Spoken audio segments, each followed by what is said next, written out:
अखबार किसी नेताओं के पक्ष में और मीडिया दिखाने लगे किसान के नेताओं के हित में, तो समझना कि किसान को बेच दिया। और किसान यदि समझौता कर ले सरकार से, तो समझना कि किसान बिक गया। तो आप क्या मतलब ये जो बातचीत सरकार के साथ हो रही है, आप ये कहना सर, आपको कभी लगता है कि सरकार किसान के हित में आज़ाद हिंदुस्तान के बाद पहले तो कानून भी था जमाखोरों के लिए, हर स्टेट का अलग अलग कानून था कि उसकी एमएसपी को कोई खरीद ना सके।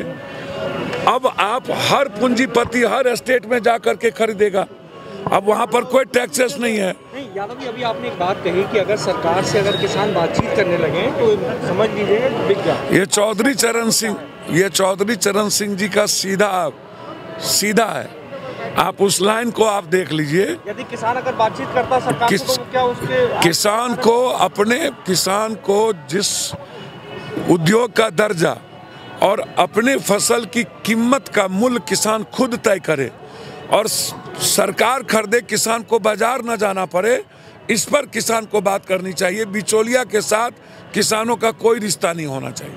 तो आप यहाँ पर पहुँचे हैं, समर्थन देने के लिए पहुँचे हैं? निश्चित रूप से मन तन धन हर चीजों से समर्थन था, है, रहेगा। सबसे पहली लड़ाई इस बिल के खिलाफ बिहार से ही शुरू हुई। 2 महीने पहले जब पंजाब की लड़ाई थी, उससे पहले 2 महीना पहले बिहार में इस लड़ाई की शुरुआत हुई थी और पूरा समर्थन है। लेकिन आप पर्सनली चाहते हैं कि किसान जो है सरकार से बात करे या सरकार जो है किसानों से बात करे? आप चाहते हैं सरकार को बात करनी चाहिए हर कीमत पर, हर परिस्थिति। सर, आप कह रहे हैं कि बिहार से लड़ाई शुरू हुई थी, लेकिन बिहार में सत्ता में आ ली भाजपा ने। ये सरकार भाजपा की है, बिहार में सरकार कैसे बनाया आपको नहीं समझ में आता है। वो सरकार नहीं है, छलावा की सरकार है। जो कानून लाए गए सरकार को उन्हें वापस कर लीजिए। 3 कानून, एक जमाखोरों को देने के लिए, बेनिफिट पहुंचाने के लिए, जो पहले जमाखोरों के खिलाफ कानून था वो भी एक्ट खत्म कर दिया गया। दूसरा सबसे बड़ी बात मैं आपको बहुत क्लियर बताऊं कि पहले कोई भी पूंजीपति किसी भी स्टेट में डायरेक्ट किसानों के फसल को खरीद नहीं सकता था। अब वो कानून खत्म कर दी गई कि आप किसी भी स्टेट में जाएं, आप कुछ भी खरीदें, जितना भी खरीदें और जमाखोरी भी करें।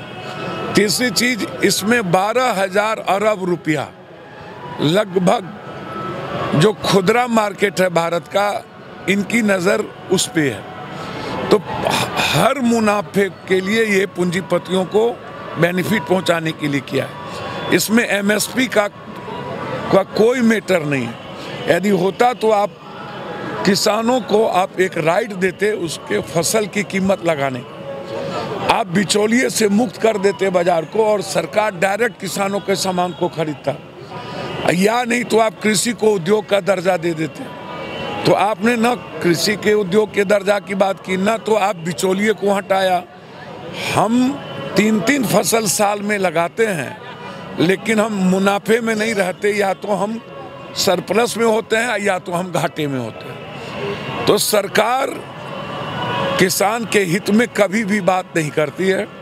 यह देश की विडंबना है, जिस देश के निर्माण में किसान और मजदूर का